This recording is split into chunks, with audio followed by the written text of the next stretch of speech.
Kita bersuka cita kalau pada pagi hari ini kita boleh bersama-sama datang bersekutu. Senang sekali boleh melihat wajah-wajah ceria ibu-ibu sekalian. Saya yakin dan percaya Tuhan baik di dalam setiap kehidupan ibu-ibu semua. Mari kita mau siapkan hati kita ya sebelum kita bersama-sama memuji Tuhan yang akan dipimpin oleh Ibu Ois. Kita mau mengambil waktu teduh.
Amin. Silakan kepada Ibu Ois. Dan lebih panjang. Ibu-ibu, kita akan masuk dalam ibadah kita pada hari ini. Kami persilakan tim multimedia untuk share video.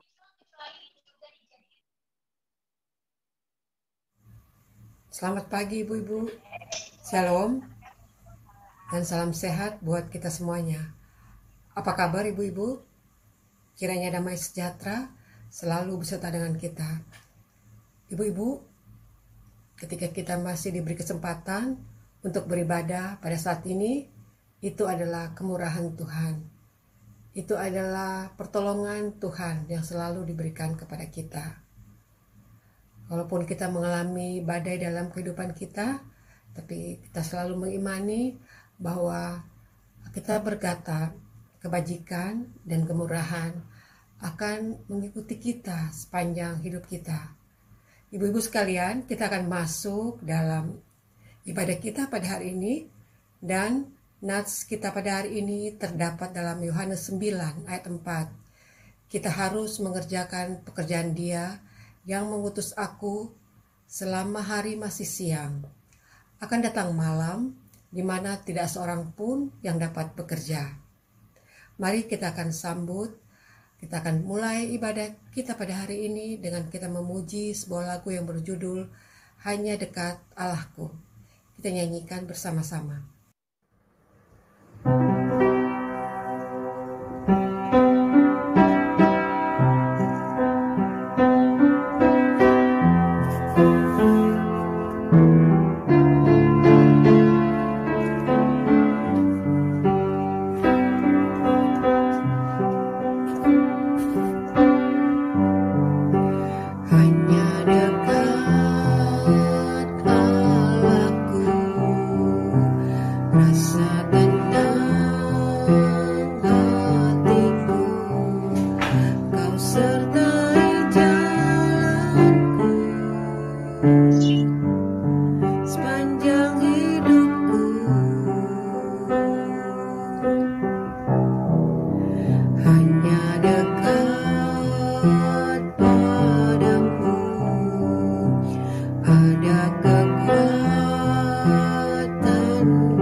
Tinggal dalam hidup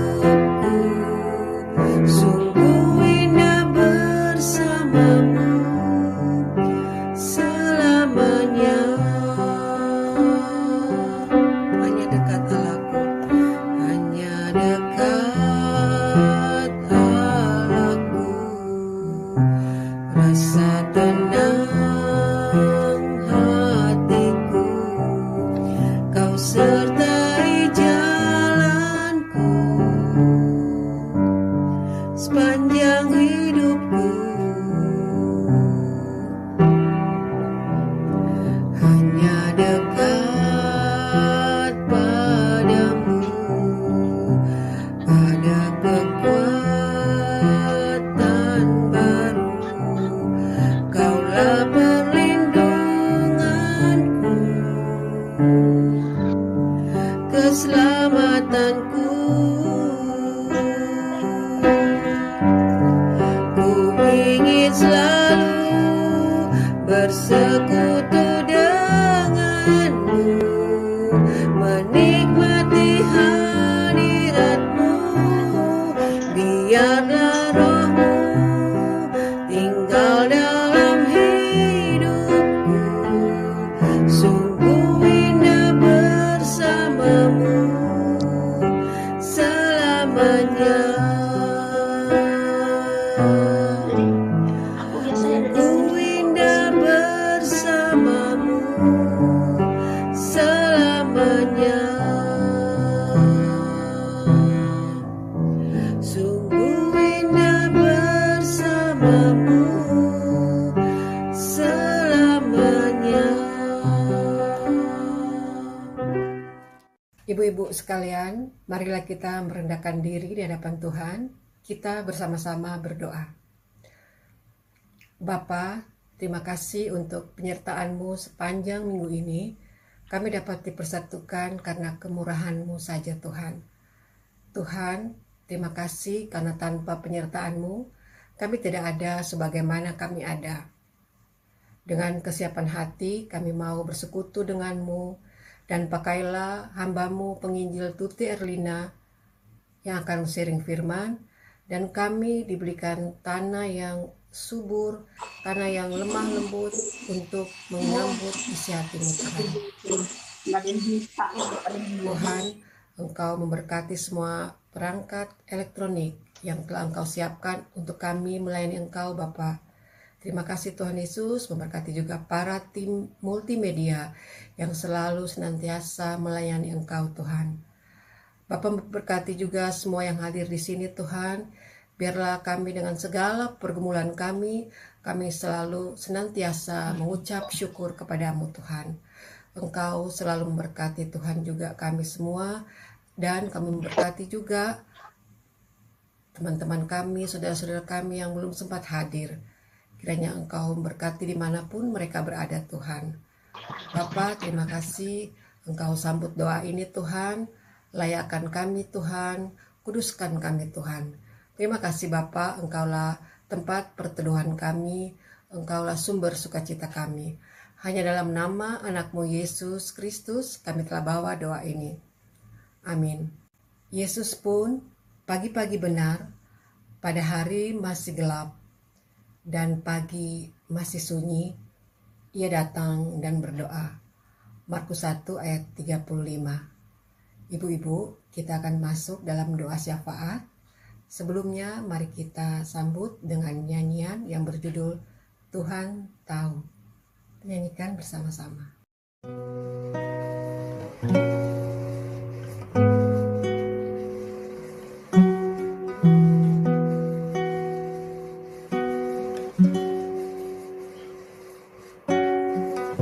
Perhatikanlah bunga bakung di ladang, Tuhan hiasi tanpa bekerja. Apalagi kita orang percaya, Tuhan pelihara, Tuhan cukupkan. Perhatikan burung-burung di udara, Tuhan beri makan tanpa bekerja. Apalagi kita kesayangannya, Tuhan pelihara, Tuhan sediakan saat kau perlu, Tuhan tahu. Saat kau minta, Tuhan dengar. Saat percaya, Tuhan bekerja. Saat menangis, Tuhan tahu. Saat berdoa, Tuhan dengar. Saat bersyukur, bersyukur, Tuhan berkati.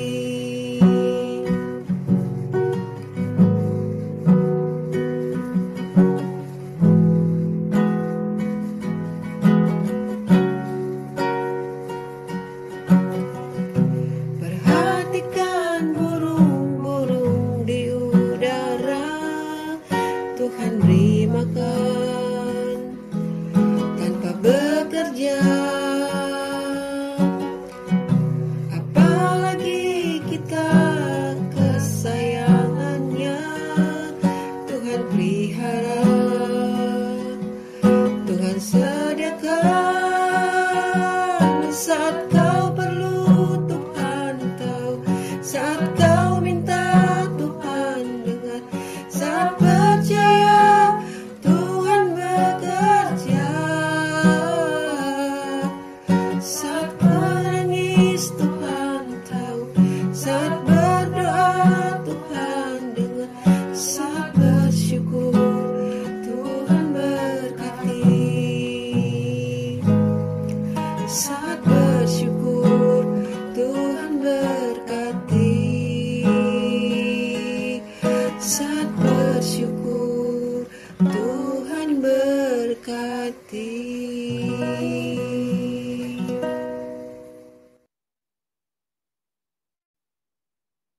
Doa syafaat akan dibawakan oleh Vera. Kami persilakan.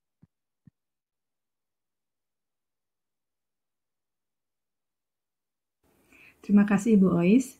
Puji Tuhan, Ibu-Ibu sekalian, kalau pada pagi hari ini kita boleh kembali berkumpul bersama untuk menyampaikan doa syafaat kita. Mari kita mulai doa syafaat kita dengan pokok doa kita yang pertama, yaitu untuk gereja kita. Kita akan bersyukur untuk gereja kita yang begitu diberkati oleh Tuhan, dan kita akan doakan agar program-program dan kegiatan yang sedang dilakukan atau akan dilakukan oleh gereja kita bisa berjalan dengan baik, dan kalaupun ada kendala yang ada, Tuhan akan campur tangan untuk menolong agar kendala itu dapat diatasi.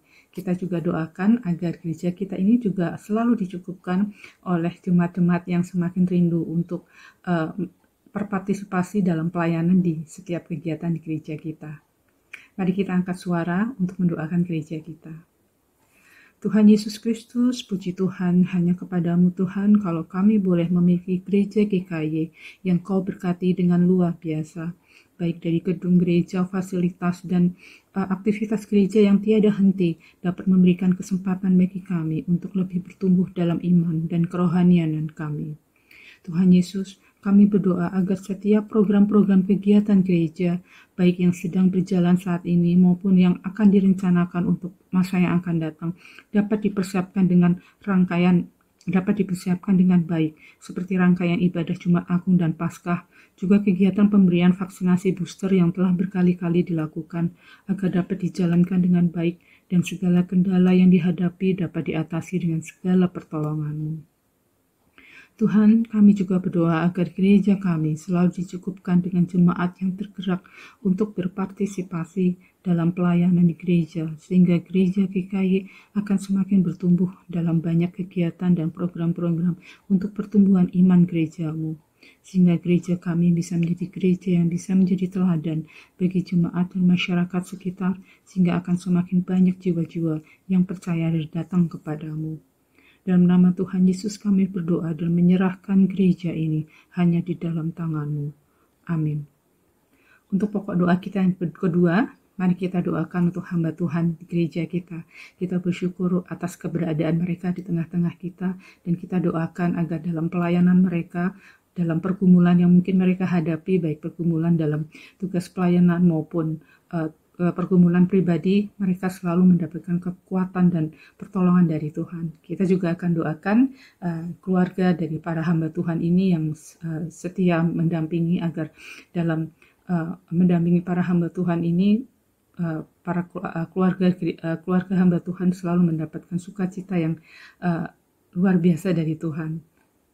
Mari kita berdoa. Tuhan Yesus, kami bersyukur untuk para hamba Tuhan di GKY yang telah memberikan waktu, tenaga, dan pikiran mereka dalam membentuk, membina, dan memelihara kerohanian jemaat GKY melalui pelayanan para hamba Tuhan di seluruh bidang dan komisi gereja. Tuhan, kami berdoa untuk segala pergumulan para hamba Tuhan, baik pergumulan dalam tugas pelayanan maupun pergumulan pribadi. Tuhan, berilah mereka kekuatan dan dorongan saat rasa lelah, saat rasa putus asa dan tekanan yang mereka rasakan mulai melemahkan semangat tugas dan pelayanan.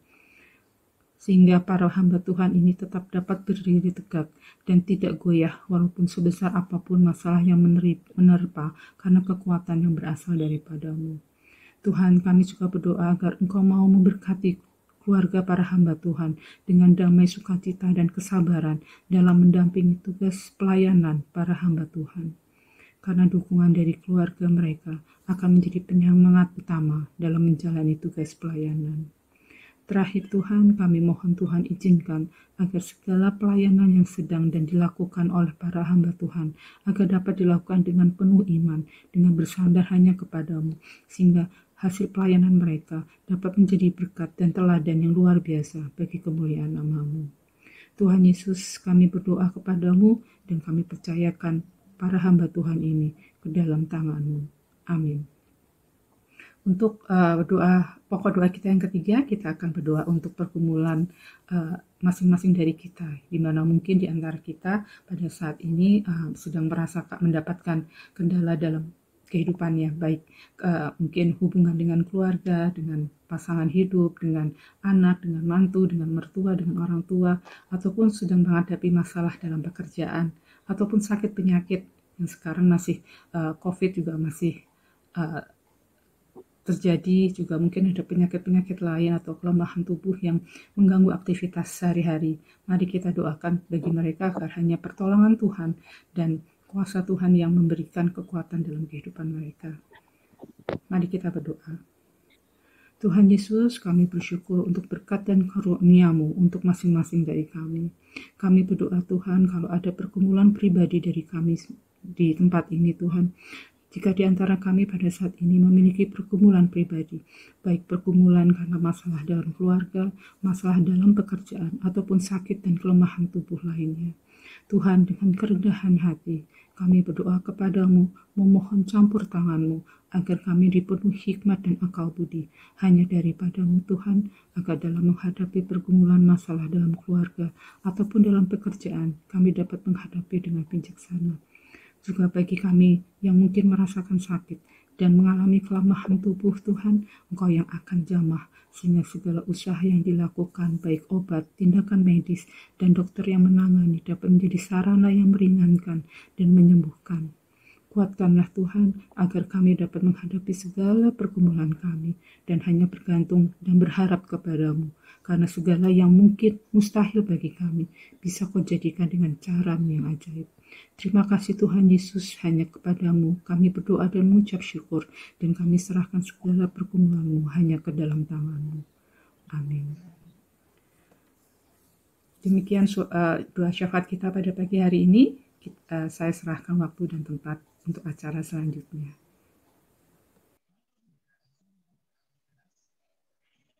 Ibu-ibu, kita akan masuk dalam khotbah yang akan dibawakan oleh Guru Injil Tuti.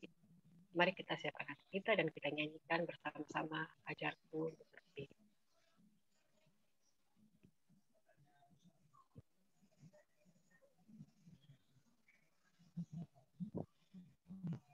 Ibu-ibu sekalian, dalam kita membaca firman, kita harus hendaknya meminta Tuhan mengajarkan firman itu kepada kita. Karena kadang-kadang yang kita mengerti adalah isi hati kita, isi hati yang penuh keterbatasan. Untuk itu, mari kita senantiasa meminta pertolongan Tuhan untuk mengajarkan kita bagaimana kita mengetahui kehendak Bapa di surga. Kita akan masuk dalam pelayanan khotbah pada hari ini. Mari kita akan menyanyikan lagu yang berjudul Ajarku Mengerti.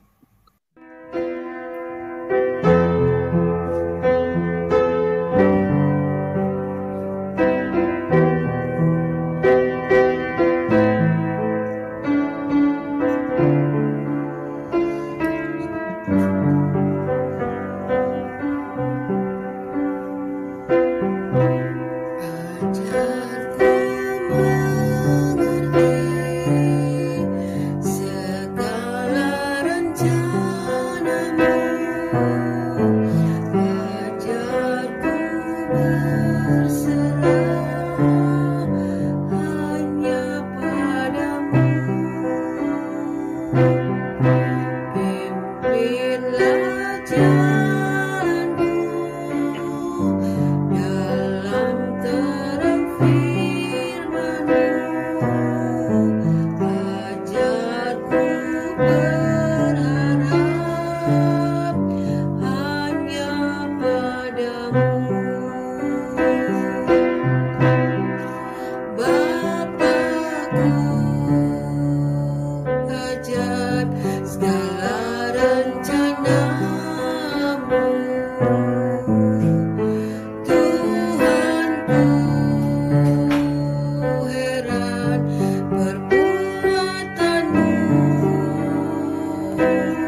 Kami persilakan DI Tuti Erina membawakan doa.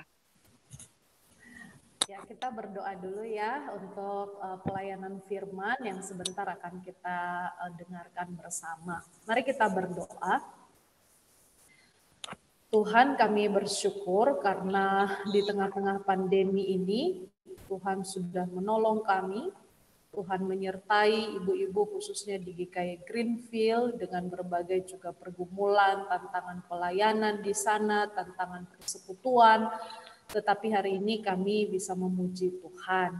Biarlah Tuhan menolong supaya kami bisa sama-sama kembali mendengar firman Tuhan dan kami peka akan apa yang Tuhan mau kami kerjakan dalam hidup kami. Terima kasih ya Tuhan, pakai hamba-Mu dengan segala keterbatasannya. Dalam nama Yesus kami berdoa. Amin. Ibu-ibu, apakah suara saya jelas? Jelas. Jelas ya? Oke, minta tolong screen-nya bisa di-share. Ya, ada PowerPoint, biar kita bisa saling ngikutin ya untuk pembahasan hari ini. Nah, ibu-ibu, tema yang diberikan, yang menjadi pembahasan kita hari ini adalah wanita adalah senjata Allah. Ya, wanita adalah senjata Allah. Nah, waktu pertama kali dihubungi sama Semu Yani ya, beberapa waktu yang lalu, apa temanya Semu?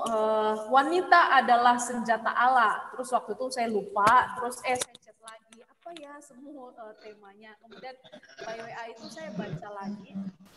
Lalu pertama kali mendengar tema itu kan ada kata senjatanya tuh. Waduh, ini saya dalam hati, ini tema kok agak-agak maskulin ya. Oh, kayak ini film Wonder Woman nih, ya, wanita-wanita yang pegang senapan, yang bisa mengalahkan musuh gitu ya. Wah, ini kayaknya wanita-wanita kekar, wanita yang gak baper gitu ya. Karena kan wanita itu identik dengan lemah lembut, tapi kalau sudah disandingkan dengan kata senjata, ya itu kan lemah lembutnya rasanya nggak kelihatan lagi, gitu ya. Jadi kesan saya waktu dengar tema wanita adalah senjata Allah. Wah, ini rada-rada maskulin nih, gitu ya.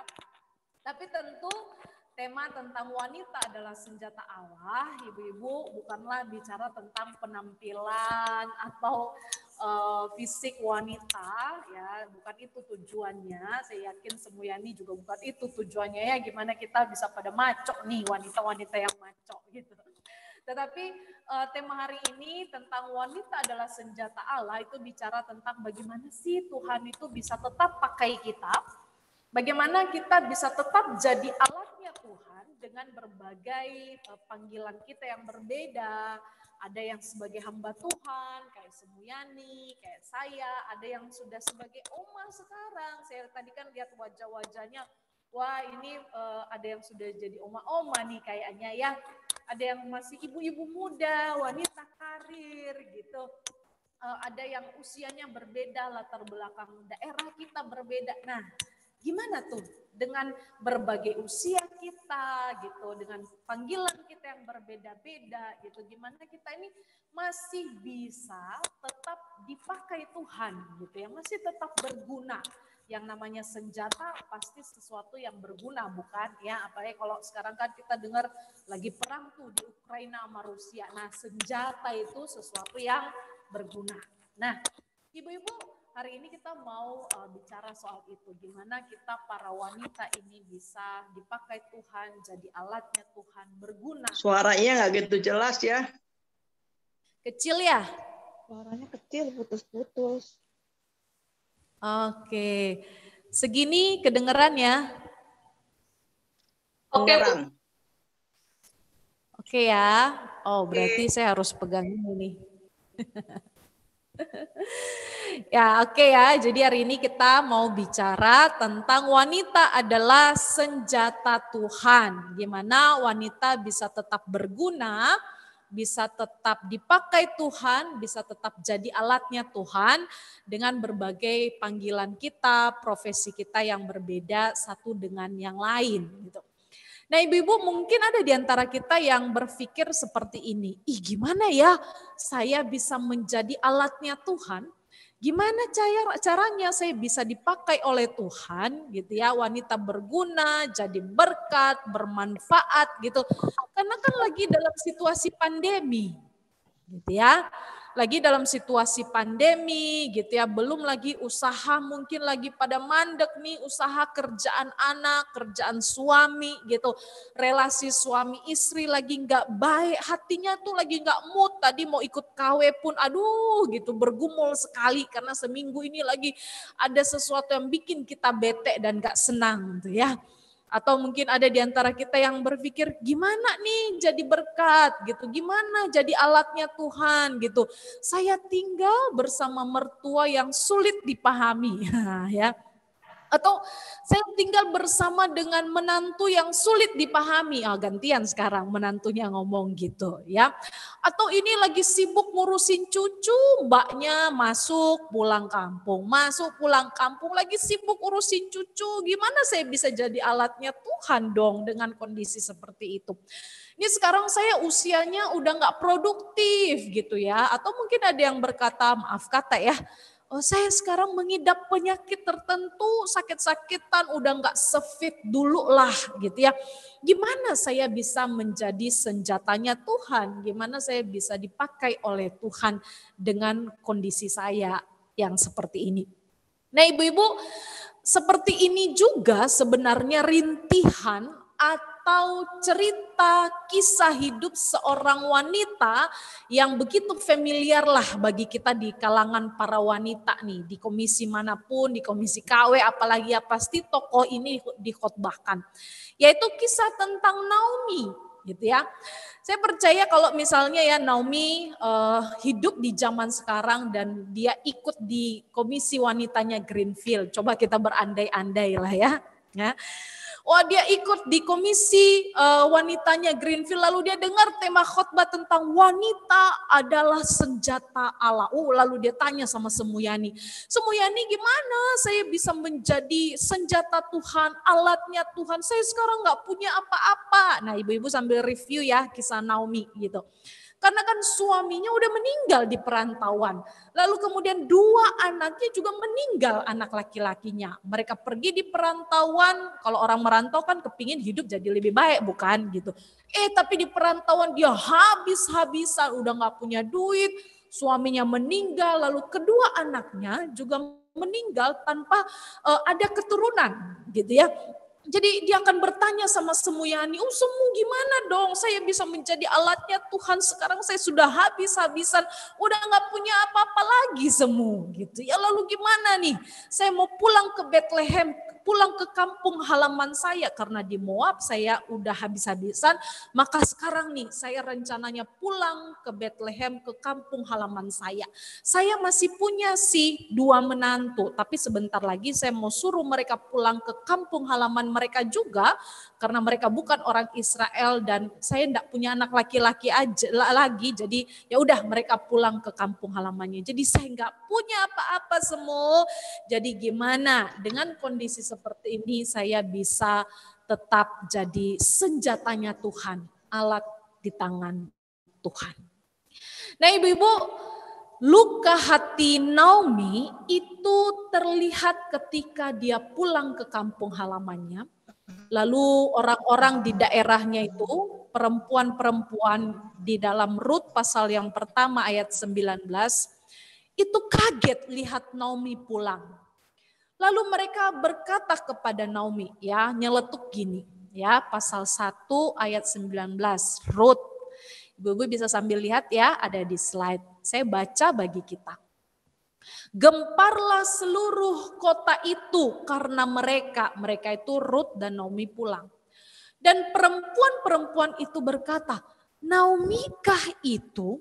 Waduh, kenapa? Karena Naomi itu sangat-sangat sedih dan orang yang sedih itu pasti terlihat dari raut wajahnya, bukan? Wah, dia sangat sedih sampai orang-orang sekampungnya, Naomi-kah itu yang pergi merantau ke Moab gitu ya. Namanya orang merantau pulang harusnya bahagia dong gitu ya. Bahwa hidupnya lebih mapan, lebih baik gitu. Waduh, tapi dia pulang dengan kondisi yang sangat menyedihkan. Lalu waktu perempuan-perempuan itu ngomong, Naomi ya itu ya. Naomi yang dulu meninggalkan Bethlehem ya. Lalu kemudian apa jawab Naomi? Ya, di ayat berikutnya masih di pasal 1 ayat 21 sampai 22. Naomi berkata demikian. Jangan panggil aku Naomi. Naomi itu artinya manis. Nah, jadi ibu-ibu yang punya nama Naomi itu nama yang indah sekali. Arti namanya manis. Jangan panggil aku Naomi, tapi panggil aku apa? Mara itu artinya pahit gitu ya. Kenapa dia ngomong kayak gitu? Lalu dia bilang begini, karena dengan tangan penuh aku pergi. Tangan penuh itu maksudnya waktu dia pergi merantau di Moab masih ada suami dan 2 anaknya. Gitu ya. Tapi dengan tangan kosong Tuhan memulangkan aku. Waduh sedih sekali. Artinya adalah sekarang aku pulang gak ada suami, gak ada anak, gak ada cucu, gak ada apa-apa. Gak ada harta. Jadi panggil aku Mara, pahit. Jangan panggil aku lagi Naomi. Nah ibu-ibu saya yakin ya kalau kita juga ada di posisi Naomi, mungkin kita juga akan ngomong hal yang mirip-mirip seperti itu. Ya, panggil aku Mara, hidup yang pahit gitu ya. Dan itu sebabnya dengan tema yang ada yang diberikan oleh Semu Yani hari ini yaitu wanita adalah senjata Allah. Saya sengaja sebenarnya ambil tokoh yang hidupnya pahit ya, supaya kita bisa sama-sama belajar ibu-ibu bahwa dalam perjalanan hidup yang pahit pun wanita itu bisa tetap dipakai Tuhan gitu ya. Karena kan kalau saya ambil tokoh hebat wanita yang lain misalnya Deborah gitu ya. Wah wanita yang hebat, jago perang, ahli strategi perang gitu ya. Dia lebih jago daripada pria gitu ya. Oh kalau kita ambil pembahasannya tentang Deborah mungkin kita akan excuse diri. Wah iyalah Deborah dia gak punya pergumulan jagain cucu kayak saya ya. Deborah ya wanita-wanita maskulin saya mah udah usia berapa apa gitu ya. Kita akan excuse diri gitu ya untuk melakukan firman Tuhan ini.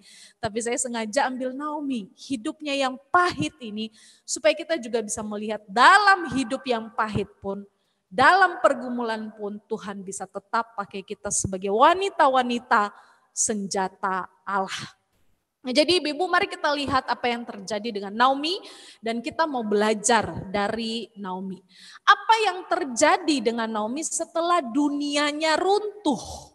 Ya, setelah semuanya dia nggak punya lagi, nggak punya uang, nggak punya suami, nggak punya anak, nggak punya keturunan. Apa yang terjadi dengan Naomi? Nah ibu-ibu kita tahu kisah itu ya. Setelah Naomi itu kehilangan segalanya, dia panggil kedua menantunya, Orpa dan Rut. Lalu kemudian dia suruh mereka pulang ke daerahnya masing-masing gitu ya. Lalu Orpa itu nurut, dia pulang gitu ya. Pulang baik-baik, mereka perpisahan. Lalu kemudian satu menantunya yaitu Rut. Rut itu kekeh gak mau tinggalin mertuanya. Dia mau ikut kemana Naomi pergi. Dan saya ajak kita untuk melihat percakapan mereka. Ya, di pasal 1 ayat 16. Rut pasal 1 ayat 16 saya baca ya bagi kita sama-sama. Tetapi kata Rut, janganlah desak aku meninggalkan engkau dan pulang dengan tidak mengikuti engkau. Sebab kemana engkau pergi, ke situ jugalah aku pergi. Dan di mana engkau bermalam, di situ jugalah aku bermalam. Bangsamulah bangsaku, Allahmulah Allahku. Ya, jadi perhatikan apa yang dikatakan Naomi, Rut kepada Naomi ketika Naomi itu suruh dia pulang. Udah mungkin dia bilang kamu nikah lagi gitu, kamu kan masih muda, udahlah pergi pulang ke orang tuamu gitu ya. Tapi Rut itu kekeh gak mau tinggalkan mertuanya. Nah ibu-ibu dari sini sebenarnya sudah mulai terlihat poinnya gitu ya. Sudah mulai terlihat tuh poinnya. Kalau menantunya itu kekeh ikut mertuanya. Kira-kira nih ibu-ibu logikanya aja deh ya. Kira-kira mertuanya baik apa enggak nih? Ya, kalau menantu sayang sama mertua, kira-kira mertuanya baik apa enggak? Ya, ibu-ibu yang udah punya mantu gitu ya, pasti baik gitu ya. Tersirat bahwa Naomi itu adalah mertua yang punya karakter baik gitu. Dia orang baik-baik, wanita yang baik gitu ya. Kalau di dunia ini kan drama yang paling enggak pernah selesai itu adalah drama mertua dan menantu katanya. Makanya orang suka bilang yang paling bahagia, wanita yang paling bahagia di dunia ini adalah Hawa. Kenapa? Karena dia nggak punya mertua, ya katanya begitu, gitu ya. Ya jadi kalaupun ya kita berandai-andai, kita coba mendramatisir. Mungkin di suatu waktu mereka pernah berantem, ribut, mertua sama menantu gitu. Ya katakanlah sampai jambak-jambakan. Kira-kira Rut mau gak ikut Naomi? Pasti enggak gitu ya. Tetapi ketika dia kekeh, ngotot, ikut mertuanya, dia kan harusnya senang dong, ya dia bisa nikah lagi lah, hidupnya bisa lebih baik gitu, gak ada kaitannya lagi. Tapi ketika dia kekeh ikut mertuanya, itu menunjukkan siapa mertuanya. Mertuanya adalah ibu wanita, mertua yang punya karakter dan kepribadian yang baik. Dia punya iman yang teguh kepada Tuhan dan itu disaksikan dan dirasakan oleh menantunya sendiri. Ibu-ibu itu sebabnya Rut itu bela-belain ikut dia. Nah ibu-ibu dari sini kita bisa melihat bahwa Naomi itu menjadi senjata Allah, ya, menjadi alatnya Tuhan itu karena diawali dia punya pribadi dan karakter yang baik gitu ya. Sehingga walaupun dia hanya wanita biasa, dia sudah lanjut usia, dia bukan orang berpendidikan, dia tidak kaya. Tetapi Tuhan itu bisa pakai Naomi untuk membawa menantunya Rut percaya Tuhan dan kemudian ikut dia di Bethlehem. Kan Rut mengaku, Allah mula, Allahku.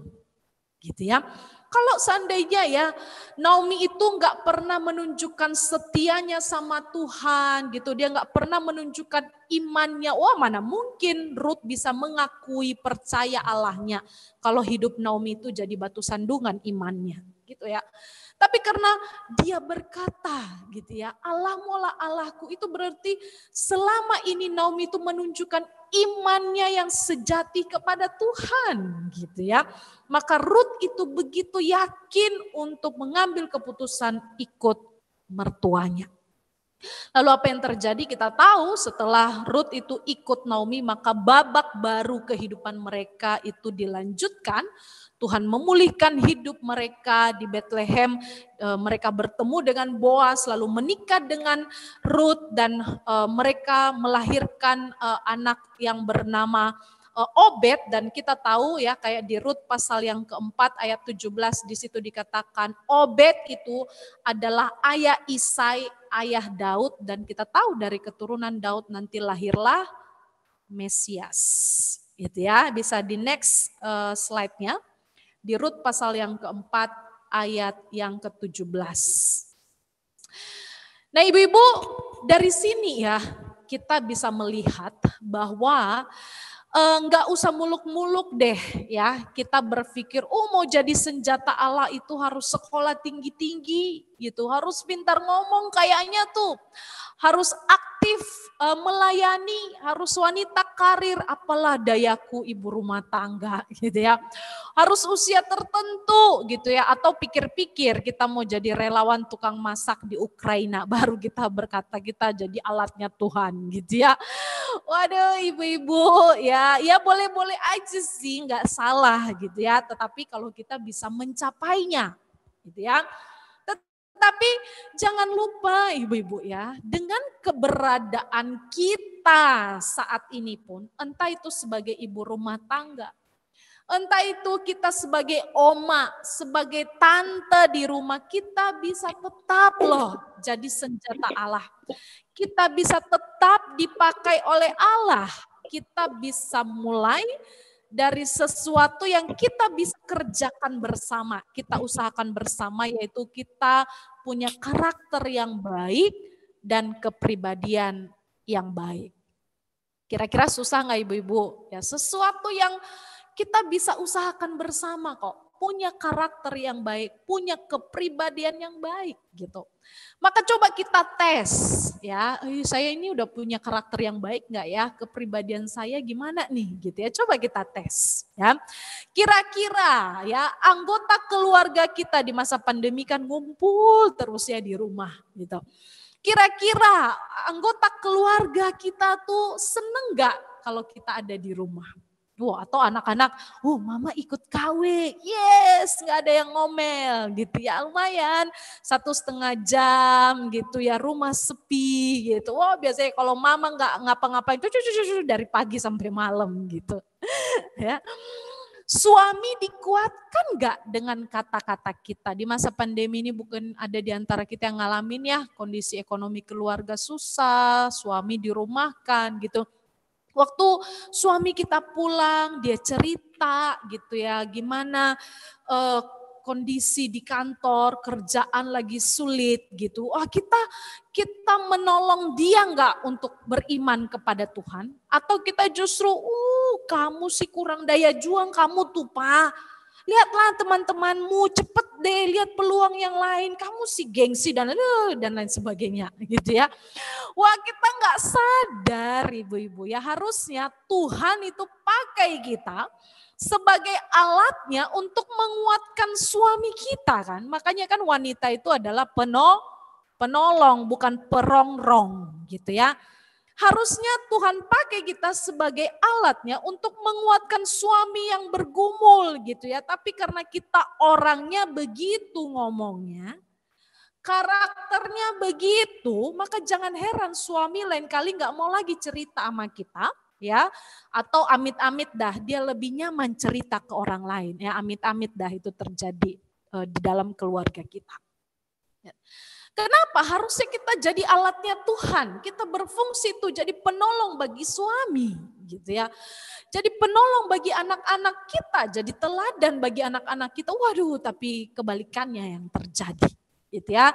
Apalagi kan sekarang tuh lagi heboh-heboh tuh ya, film rumah tangga orang ketiga lah, pelakor, waduh gitu ya.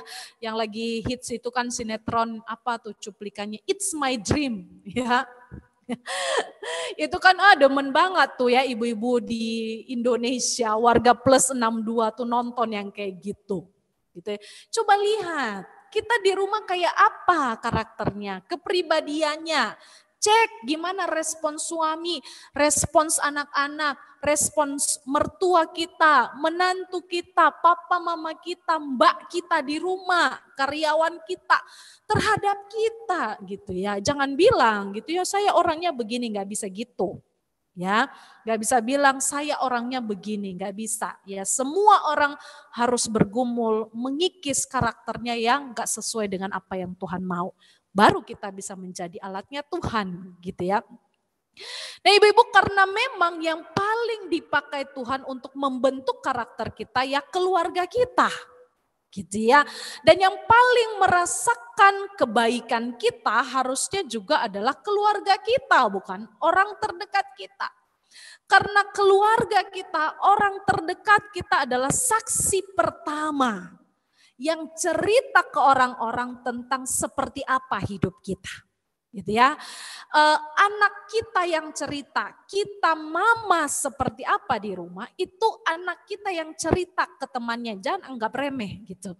Anak kita yang akan cerita ke temannya, ke miss-nya atau teman, miss, mama aku tuh loh temenin aku belajar. Mama aku bilang harus berbagi, nggak boleh pukul teman gitu ya. Jadi mama aku. Ya jadi orang yang bersaksi tentang siapa kita itu adalah keluarga kita sebenarnya. Gitu ya, seperti apa kita di rumah, mama seperti apa, istri seperti apa, suami kita dengan bangga bisa cerita ke temannya gitu ya. Wah pagi-pagi Pak sarapan, iya nih istriku buatin, udah bangun pagi-pagi gitu ya. Jangan sampai suami kita malu cerita kita seperti apa di rumah kepada rekan-rekannya. Gitu ya. Kita oma seperti apa, itu anak-anak cerita loh ke temannya. Gitu ya. Kita mertua seperti apa itu juga diceritakan. Kita menantu seperti apa itu saksi pertama ya orang-orang terdekat kita. Maka penting sekali karakter, kepribadian kalau mau jadi alatnya Tuhan, gitu ya.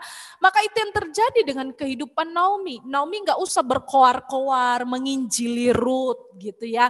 Tetapi Rut cukup melihat pribadi Naomi hari-hari ketika mereka tinggal bersama seperti apa. Dan itu Naomi yang tadinya bukan bangsa Israel bisa setia mengikut Naomi dan dia bisa percaya Allahnya Israel. Dan bahkan dari keturunan Rut sendiri Kristus itu lahir. Bayangkan.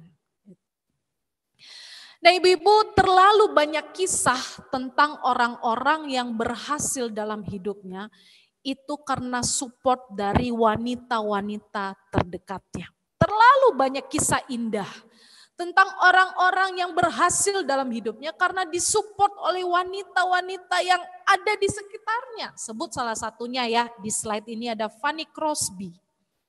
Ya, mungkin kita sudah familiar dengan cerita ini. Fanny Crosby adalah penulis hymn yang paling banyak, lagu-lagunya itu sangat memberkati banyak orang. Tapi apa yang terjadi waktu dia kecil tuh dia kena malpraktek lalu matanya buta. Tapi di tahun-tahun itu ibu-ibu ya emansipasi wanita belum ada gitu. Ya, wanita itu masih kelas sekian gitu ya.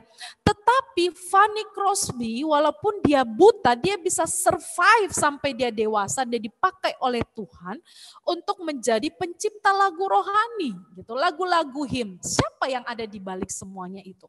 Nah ternyata waktu dia kecil itu ada neneknya. Ya, yang support dia ada mamanya sih, cuman yang paling besar adalah support dari neneknya yang jagain dia hari-hari, mendampingi dia dan mengajarkan dia berdoa. Ya, lalu neneknya ini yang kemudian mendampingi Fani sehingga dia pede, dia terus berjuang menggali dan menemukan talentanya. Dan ada wanita lain disebutkan juga seperti pemilik rumahnya Fanny Crosby, itu juga terlibat untuk mensupport Fani.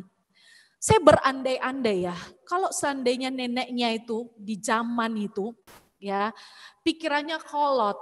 Fanny Crosby kan anak perempuan ya. Gimana ceritanya kalau dia bilang sama Fanny Crosby, udah kamu anak perempuan udah gak bisa melihat, ngaca pun gak bisa, sisiran rambut, lihat bedak cemong apa enggak, lipstik benar apa enggak, gak bisa. Ya udah kamu di rumah aja di kamar ya, main aja sama adekmu, main aja sama bonekamu. Udah gak apa-apa, nanti oma temenin kamu di rumah, gak usah ngapa-ngapain, kamu kan gak bisa melihat dan lain sebagainya. Waduh, jalan ceritanya Fanny Crosby bisa berbeda. Gitu ya. Tetapi karena dia punya oma, dia punya wanita-wanita terdekatnya yang mensupport dia mungkin hanya dengan kalimat, bukan mereka yang ngajari Fanny Crosby bikin lagu, tapi dengan kata-kata yang tidak merendahkan, kata-kata yang menguatkan. Gak perlu sekolah tinggi-tinggi lah, masa harus sekolah tinggi-tinggi ngomong Fanny ayo berdoa sama Tuhan. Ya semua kita kan bisa ngomong kayak gitu kan ibu-ibu. Gak perlu kita sarjana untuk ngomong itu gitu ya. Ayo Fanny kamu bisa gitu ya.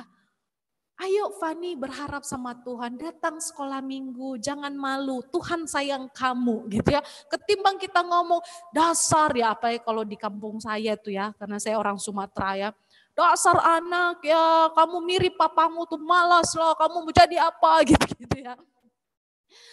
Mana mungkin Tuhan bisa pakai kita gitu ya. Kalau cara kita ngomong, sifat karakter kita tuh kayak gitu, gimana Tuhan bisa pakai kita. Ya terlalu banyak kisah indah di dunia ini yang menunjukkan orang-orang hebat besar itu ada wanita-wanita yang mensupport mereka di balik semua itu. Tetapi terlalu banyak kisah pilu juga ibu-ibu ya tentang kelalaian wanita.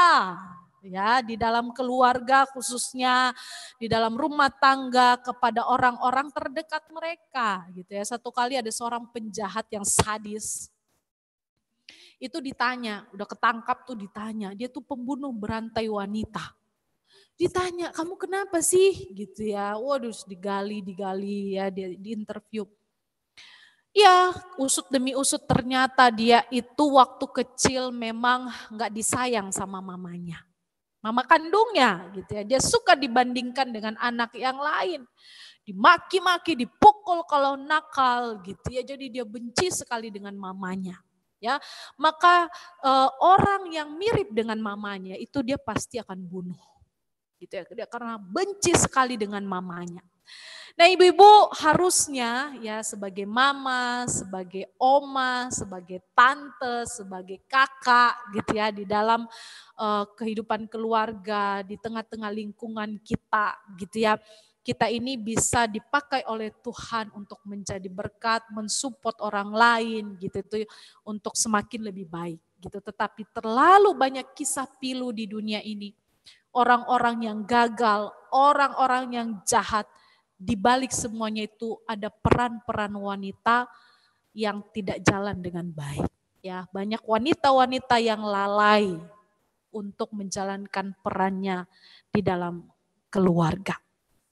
Nah, ibu-ibu ini yang kita bisa lihat dari Naomi. Dia punya karakter yang baik dan kepribadian yang baik sehingga itu yang membuat Ruth itu kekeh ikut dia.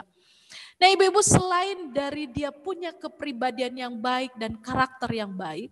Yang kedua yang kita bisa melihat dari diri Naomi adalah dia juga punya iman kepada Tuhan.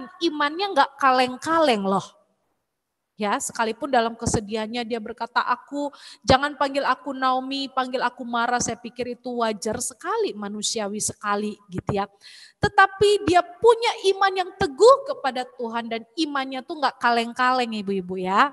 Ya, makanya Ruth itu berani berkata, bangsamu adalah bangsaku. Dia declare, dia klaim dirinya mau ikut iman daripada mertuanya. Dan Allahmu lah Allahku, gitu. Nggak diceritakan di sana Naomi itu mengajak Ruth untuk menyembah Allahnya karena kan memang Ruth dan Orpa itu bukan orang Israel ya, gitu. tapi dia bisa loh menyatakan imannya mau ikut Allahnya mertuanya, gitu ya. Dan di sini kita bisa melihat bahwa ada tindakan iman yang ditunjukkan oleh Naomi selama dia di Moab, di perantauan. Dia ternyata setia ikut Tuhan dan orang-orang di dalam rumah tangganya itu lihat dia, gitu ya. Ini apa itu ya? Video wajah semu nggak kelihatan ya? Oke. Oke, yang penting suaranya jelas dulu ya. Iya, jelas. Ini udah nyala sih. Oke dah. Gak apa-apa lah, muka saya nggak kelihatan nih. Kelihatan sih di sini. Oke, kita lanjut dulu ya. Jadi Naomi ini ya ketika Ruth berkata Allahmu adalah Allahku, wah terlihat sebenarnya selama mereka di Moab mereka nggak tinggalkan Tuhan, ibu-ibu ya. Mereka tetap setia kepada Tuhan dan itu dilihat oleh mertuanya dan menantunya betul-betul mau ikut Allah dari mertuanya Naomi, gitu ya. Nah ibu-ibu, iman kita kepada Tuhan itu bisa menjadi alat Tuhan untuk memberkati orang lain. Ya, sekali lagi kita bisa mulai dari orang-orang terdekat kita, gitu ya. Karena ini masa pandemi dan konteksnya Jakarta. Saya mau bahas tentang gimana kita di masa pandemi ini, ya ibu-ibu. Ya, di masa pandemi ini kan masih online tuh di sana ya. Walaupun ya kabar baiknya bulan depan KW udah mulai onsite. Wah, itu sesuatu yang membahagiakan sekali gitu ya. Tapi coba kita lihat gimana iman kita selama pandemi ini, selama nge-Zoom, selama online. Iman kita makin kuat atau makin kerdil gitu ya. Atau iman kita stagnan gitu ya, kita yang tahu. Gitu ya. Apakah kita adalah ibu-ibu yang berjuang untuk tetap setia beribadah, bangun relasi sama Tuhan gitu ya. Dampingi anak-anak untuk ikut sekolah minggu, ikut remaja gitu ya. Atau jangan-jangan kebalik. Ya, mungkin anak-anak yang ingetin kita, "Mi, ibadah lo udah jam berapa?" gitu. Waduh, kita masih gerasa-gerususan. Waduh, cilaka. Ya, atau jangan-jangan anak-anak yang malah ngingetin kita gitu ya, udah malam ya, kita langsung tidur. Karena asik pegang HP kita langsung tidur, lalu anak kita, cucu kita atau oma, ayo bangun, tadi kata Lauso harus doa dulu sebelum tidur gitu. Waduh ya, gimana ini? Ya gimana kita bisa kasih contoh teladan iman, gimana kita bisa jadi alatnya Tuhan untuk membawa anak-anak kita lah, suami kita lah untuk semakin dekat sama Tuhan gitu ya. Kalau kita sendiri tuh kayak gitu tuh, imannya sama Tuhan tuh nggak ditata, nggak disiram gitu ya, nggak diperbaiki gitu ya, malah kita yang diingetin. Ayo doa mam, makan lupa doa. Ya mama kok nggak doa? Oh cuman makan mie instan nggak perlu doa, ini banyak micinnya. Ada aja alasan kita gitu ya. Nah ibu-ibu gimana kehidupan doa kita? Ya kalau kita mau jadi wanita yang dipakai Tuhan, gak cukup loh kita punya karakter yang baik. Kita punya kepribadian yang baik. Karena sesabar-sabarnya orang, sebaik-baiknya orang, kalau dia gak punya Tuhan dalam hatinya, satu kali akan meledak. Pernah ketemu dengan orang seperti itu? Baik ya, orangnya baik gitu. Wah, satu kali dia bisa meledak-ledak loh. Tapi berbeda dengan orang yang punya kepribadian yang baik, karakter yang baik, dan ada Tuhan di dalamnya. Dia sangat bijak dalam menjalani hidupnya. Sehingga hidupnya gak jadi batu sandungan, tapi jadi alatnya Tuhan untuk memuliakan Tuhan. Nah ibu-ibu konon ya katanya wanita itu adalah makhluk yang paling banyak excuse-nya. Ya paling pingin dimaklumi itu adalah wanita. Bayangkan kalau suami pulang rumah, ya rumah berantakan, wah istri bilang apa? Jangan ngomel ya, aku udah urus anak dari pagi sampai kamu sore pulang, anak-anak semua udah beberes dan sebagainya. Pokoknya jangan ngomel, makan apa yang ada gitu.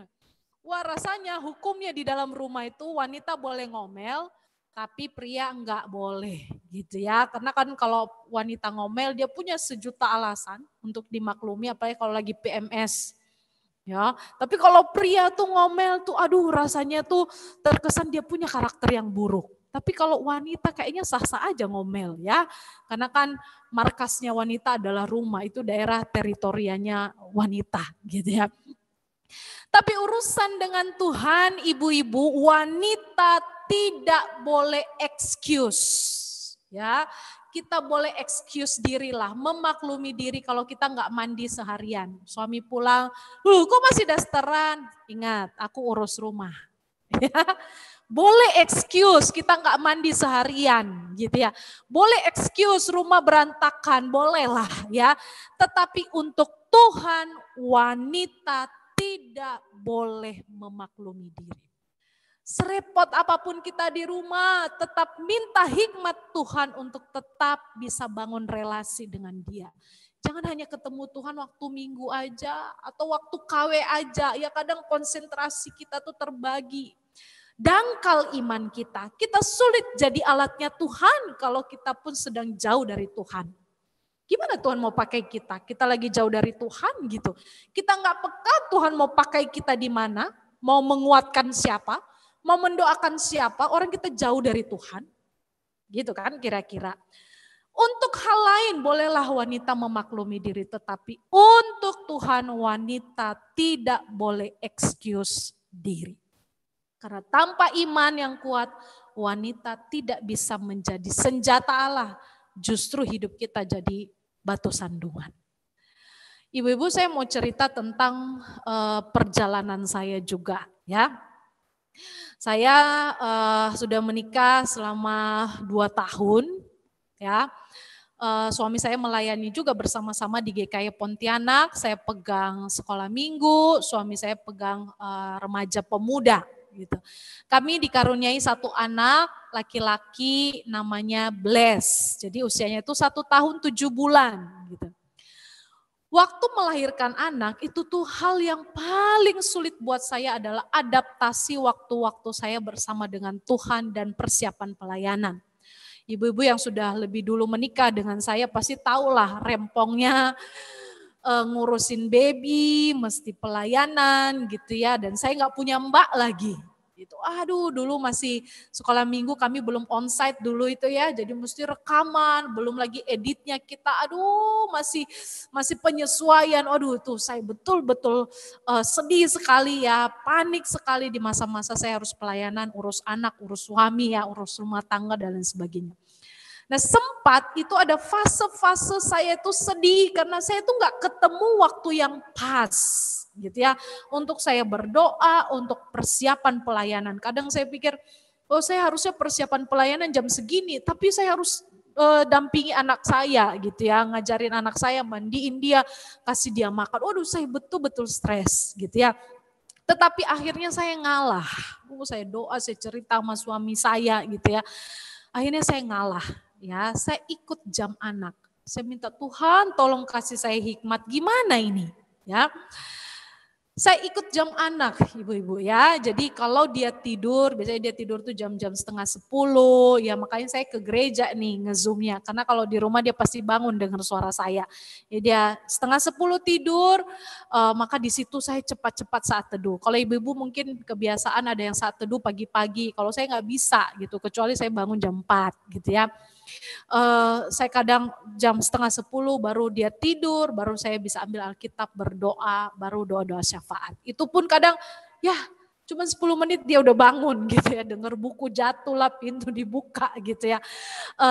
Saya mencoba mengikuti jam anak dan saya akhirnya tahu ya, saya bisa bagi waktu untuk pelayanan, untuk anak dan untuk saya sendiri dengan Tuhan dan Tuhan menolong saya. Gitu ya.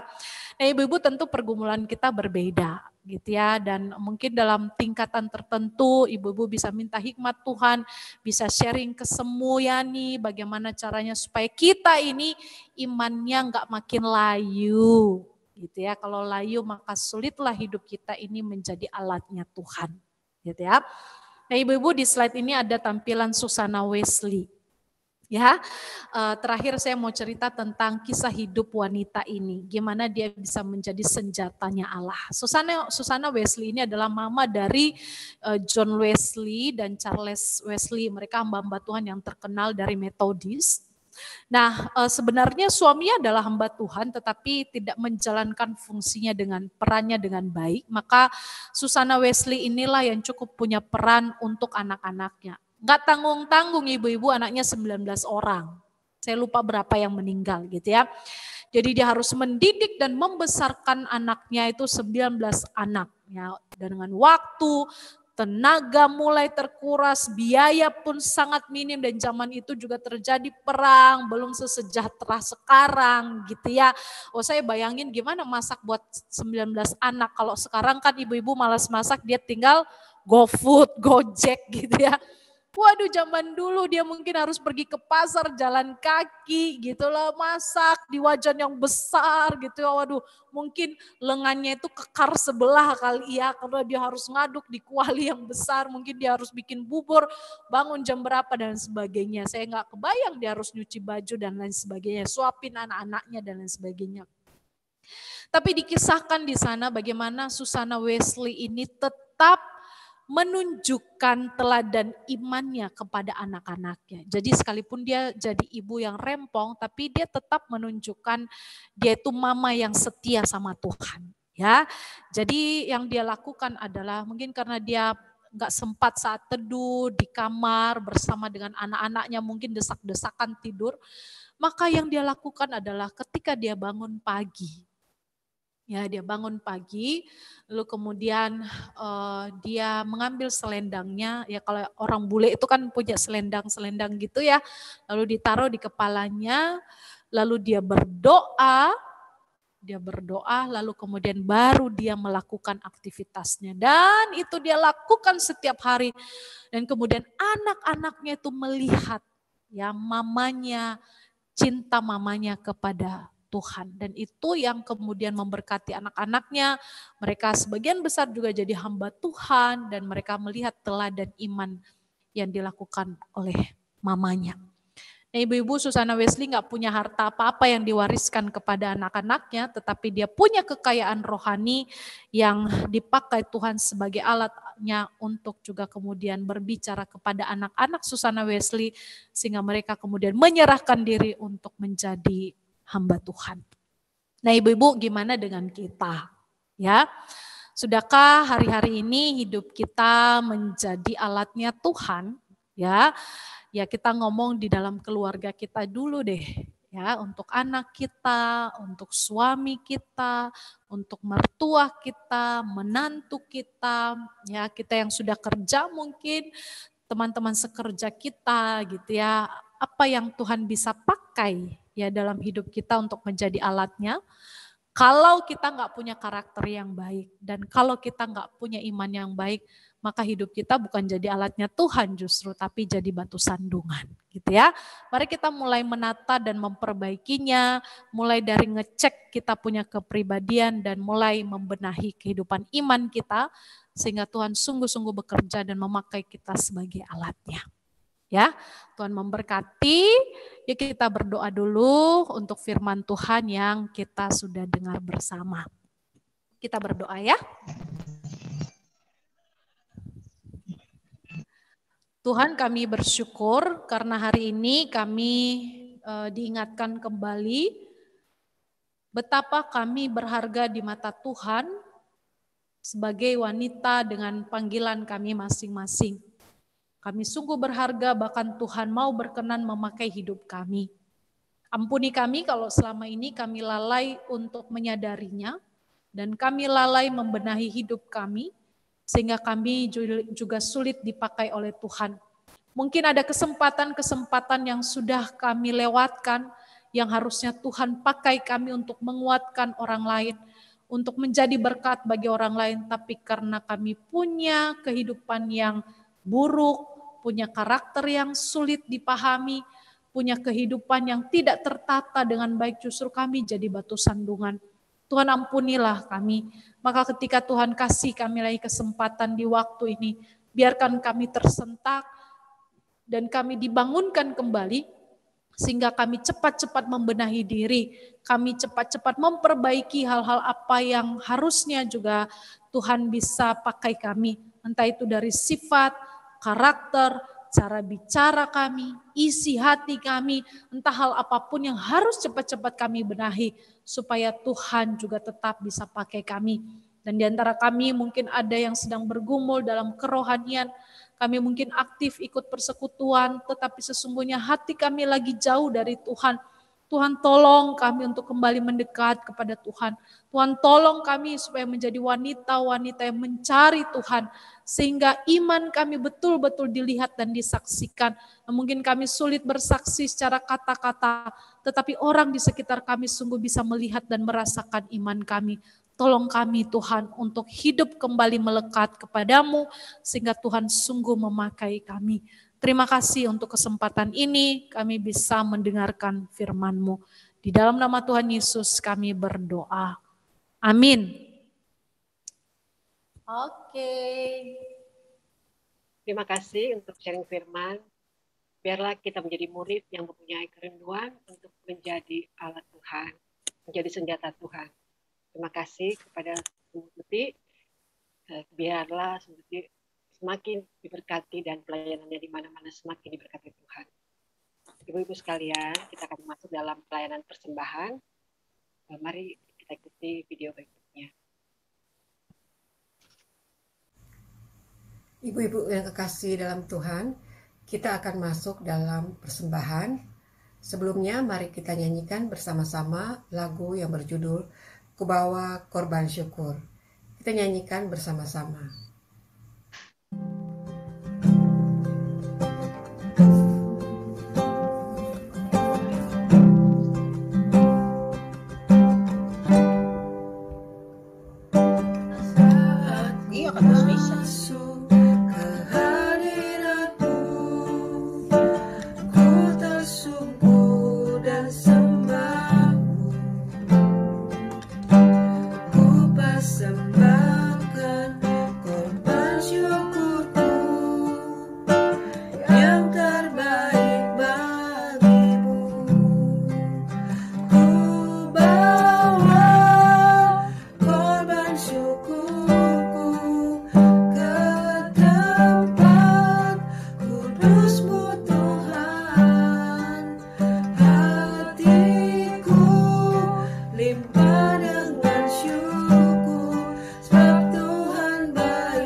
Doa persembahan kita dibawakan oleh semuanya. Mari kita berdoa. Tuhan, inilah ungkapan syukur kami. Karena kami boleh melihat, kami boleh mengalami, kami boleh merasakan Tuhan, Engkau sungguh sangat baik. Berkat Tuhan terus menyertai setiap kami. Apa yang kami butuhkan, Tuhan Engkau mencukupkan. Terima kasih ya Tuhan. Dan pada pagi hari ini, sebagai ungkapan syukur kami memberikan persembahan kami. Ya Tuhan, kami juga mau belajar untuk memberikan diri kami sebagai wanita-wanita yang telah Tuhan pilih yang telah Tuhan panggil untuk menjadi anak-anak-Mu. Biarlah kami boleh menjadi senjata atau kami boleh menjadi alat di tangan Tuhan untuk memperlebar kerajaan Tuhan. Tuhan, ini mungkin dimulai dari keluarga kami. Kami telah mendengar kebenaran firman Tuhan yang sungguh menguatkan kami. Kalau mungkin selama ini kami belum menjadi senjatanya Tuhan, Tuhan ampuni kami. Tapi kami sungguh rindu Tuhan, hidup kami, diri kami dipakai untuk memuliakan Engkau. Tuhan, inilah persembahan kami, biarlah Tuhan terima. Dan biarlah Tuhan kami boleh memberikan dengan tulus hati. Di dalam nama Tuhan Yesus Kristus kami berdoa dan kami mengucap syukur. Amin. Ya shalom, selamat pagi ibu-ibu yang terkasih. Ada sukacita? Amin. Amin. Ada sukacita ya. Saya yakin dan percaya ketika kita boleh bersama-sama dikumpulkan, kita boleh bersama-sama memuji, memuliakan Tuhan, terlebih ketika kita bersama-sama belajar kebenaran firman Tuhan. Maka hati kita ini berbeda ya ibu-ibu. Karena kita terus ditabur oleh kebenaran-kebenaran firman. Sehingga dipenuhi oleh firman itu sendiri. Dan hendaknya itu boleh mengalir, meluap di dalam setiap tindakan kita, di dalam setiap perkataan kita, ya, pikiran kita, sehingga sungguh kita boleh menjadi wanita-wanita yang dipakai Tuhan menjadi alat di tangannya. Ibu-ibu yang terkasih, kehadiran Zoom pada pagi hari ini, ya, ini banyak yang sudah keluar. Ada 106 ya, ada 106 orang. Ya, bersyukur kepada Tuhan. Selamat datang kepada semua ibu-ibu yang telah hadir di Zoom ini. Apakah ada yang baru pertama kali hadir? Boleh kasih, boleh melambaikan tangan. Apakah ada Bu Celia atau Bu Vivi ketika menyimaknya?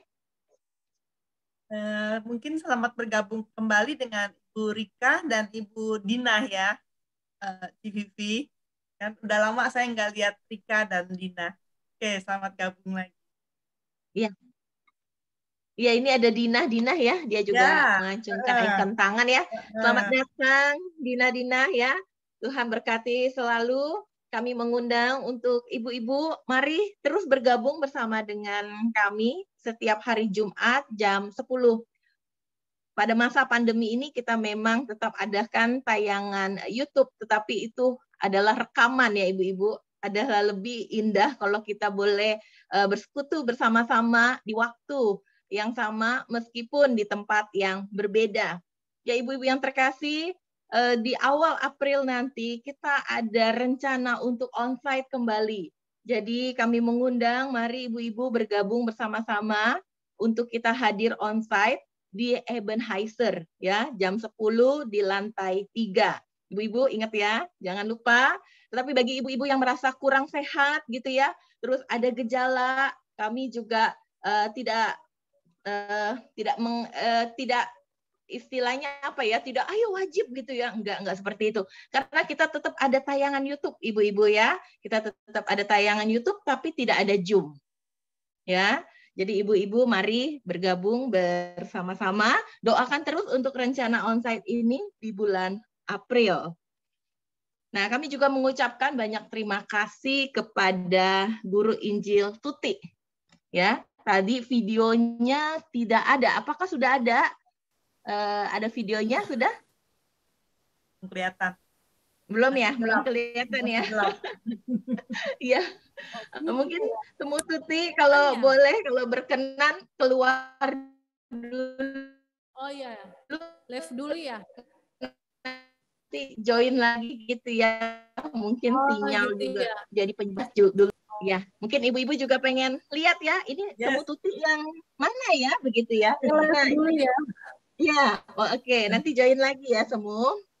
Oke, sambil kita nunggu ya Temu Tuti, saya akan bacakan untuk acara kita minggu depan dengan tema iman yang semakin kuat. Ibu-ibu, mengapa kita mengangkat tema ini? Kita tahu di masa pandemi ini, awal-awal pandemi kita ngerasa, aduh kayaknya kalau nggak ke gereja, memang nggak konsentrasi ya di rumah gitu. Tapi justru ketika udah terlalu lama ibu-ibu, kita jadi keenakan justru. Ya, jadi waktu dibilang, ayo kita udah mulai onsite. Terus apa yang terjadi ibu-ibu? Kita rasa, aduh malah enak di rumah ya. Di rumah nggak perlu keluar rumah gitu ya. Jadi kita merasa, wah ini udah oke begitu. Nah, ketika kita sudah rasa oke gitu ya, terus kadang-kadang juga itu mempengaruhi ya ibu-ibu ya di dalam kegiatan kerohanian kita ya, seperti doa kita, saat teduh kita, bagaimana pada masa-masa ini. Nah, jadi marilah kita boleh semakin lagi dibangunkan dengan tema iman yang semakin kuat. Jangan lupa minggu depan kita hadir ya. Oke, apakah sudah join kembali? Semua Tuti? Udah ya ini ya. Oke, apakah sudah ada rekan-rekan yang terkasih? Belum kelihatan. Oke, saya coba spotlight ya. Nah, iya, ini dia Semut Tuti ya. Oke, kelihatan ya, ibu-ibu yang terkasih. Semut Tuti ini, ya, ya nggak apa-apa Semu. Adalah istri dari guru Injil Tonahati. Saat ini melayani di GKY Pontianak. Ya, mungkin sebagian ibu-ibu sudah ada yang tahu, tapi ada juga yang belum tahu ya. GKY Pontianak ini di bawah dari GKY Greenfield. Jadi ini adalah anaknya GKY Greenfield. Ya, berterima kasih kepada jemaat sekalian, juga pastinya ibu-ibu yang juga berpartisipasi mengambil bagian ketika bersama-sama memberikan persembahan, ya, baik pembelian tanah ataupun juga pembangunan gedung. Puji Tuhan ya, saat ini gedung GKY Pontianak sudah berdiri dengan megah. Itu semua karena anugerah Tuhan ya ibu-ibu ya, dan persembahan ibu-ibu juga, sehingga Tuhan pakai itu semua untuk boleh menjadi alat ya. Dan kita berdoa kiranya GKY Pontianak boleh menjadi berkat, terutama ya bagi orang-orang yang ada di sekitar. Ya, GKY Pontianak berdiri dengan megah ya. Nanti kapan-kapan kita boleh kali ya ke sana begitu ya, kalau sudah memungkinkan ya. Ya, saat ini gembala yang ada di sana adalah Guru Injil Nael dan juga Semu Widi. Ya, nah demikian pengumuman dari saya. Sebelum kita mengakhiri dan foto bareng, mari ibu-ibu kita mau sama-sama berdoa untuk GKY Pontianak. Sekarang jemaat di GKY Pontianak ada berapa ya, Semu Tuti? Kehadiran di angka 80-an lah. 80-an ya. Ya. Mari ibu-ibu kita doakan ya untuk Semu Tuti bersama dengan Contoh Tonahati ya, Contoh Nael, Contoh Widi ya, melayani di GKY Pontianak. Tentu ada banyak tantangan ketika melayani di daerah, ketika harus online ya. Kalau kita ada tim multimedia, mereka harus kerjain semua-muanya sendiri ya, edit-edit video apa segala macam begitu ya. Nah, ini bukanlah hal yang mudah begitu ya. Kita doakan Tuhan berikan kemampuan, hikmat bijaksana kepada mereka. Kita doakan juga jemaat di GKY Pontianak. Mari ibu-ibu kita sehati buka suara kita berdoa ya untuk pelayanan dari Semu Tuti ya. Ya Tuhan, kami datang kepadamu mengucap syukur kalau pada pagi hari ini kami boleh bersama-sama mendengarkan kebenaran firman Tuhan yang sungguh menguatkan kami. Tuhan, Kau telah pilih kami, dan biarlah ya Tuhan dengan segala situasi yang Tuhan izinkan terjadi di dalam kehidupan setiap kami, itu tidak membuat kami menjadi putus asa, tidak membuat kami menjadi lengah atau membuat kami memiliki 1001 macam alasan. Tapi biarlah ya Tuhan, dengan segala kondisi yang ada, kami tetap rindu melayani Tuhan. Kami tetap mau dipakai Tuhan menjadi Allah Tuhan. Dan pada pagi hari ini kami bersyukur Tuhan, kalau kami boleh berkenalan, kami boleh mendengarkan kebenaran firman Tuhan lewat hamba-Mu, Guru Injil Tuti. Kami sehati bersama-sama berdoa untuk pelayanan dari Guru Injil Tuti beserta dengan suami, dan juga Guru Injil Nathanael beserta dengan Semu Widi. di GKY Pontianak. Kami bersyukur ya Tuhan untuk gedung yang telah Tuhan berikan. Dan biarlah dengan berdirinya gedung gereja yang besar ini membuat atau memotivasi setiap para hamba-hamba Tuhan, setiap para pengurus untuk melayani Tuhan dengan lebih sungguh-sungguh lagi ya Bapak. Sehingga kami rindu ada banyak orang-orang di Pontianak yang boleh dimenangkan bagi Tuhan. Kami berdoa ya Tuhan di masa-masa pandemi ini, pelayanan di daerah mungkin saja lebih berat lagi. Tuhan, biarlah Engkau memberikan kemampuan, berikan kesehatan kepada mereka. Kami juga bersyukur Tuhan, kalau pada pagi hari ini ada 106 wanita yang boleh bersama-sama bergabung di Zoom ini. Tuhan tolong pimpin setiap kami juga yang mungkin saja tidak dapat hadir di Zoom oleh karena alasan tertentu. Tuhan dimanapun setiap ibu-ibu berada, Tuhan yang sertai.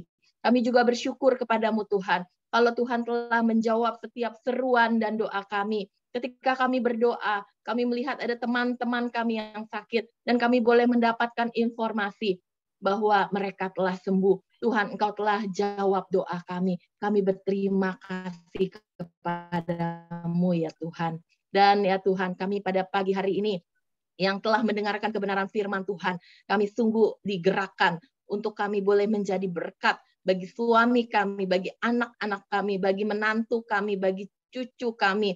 Bahkan ya Tuhan, bagi mertua kami juga. Tuhan, terima kasih untuk segala hal yang boleh Tuhan izinkan terjadi di dalam kehidupan setiap para wanita di KWGKY Greenfield ini. Dan biarlah Tuhan kami rindu menjadi pelaku-pelaku kebenaran firman-Mu. Terima kasih Bapak, kami akan mengakhiri persekutuan kami. Tuhan yang selalu memberkati. Dalam nama Tuhan Yesus kami berdoa dan bersyukur. Amin. Ya Ibu yang terkasih, Ibu Ketua kita, Ibu Vivi. Udah, kita foto aja ya semua ya, biar on semua. Ya. Oke. 1, 2, 3.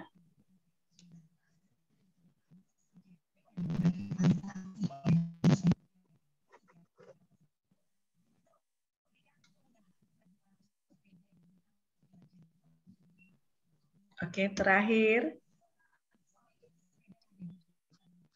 Oke, terima kasih semua. Ya, terima kasih Semua Tuti. Terima kasih. Terima kasih ibu-ibu semua. Yang padus keluar ya, ibu-ibu yang padus tetap join. Terima kasih ibu-ibu semuanya. Selamat siang, Bu Vivi, selamat siang, Sumiani, Lausi, Semua pamit ya. Pamit semua ya. Ya, bye semua, bye si Vivi. Bye.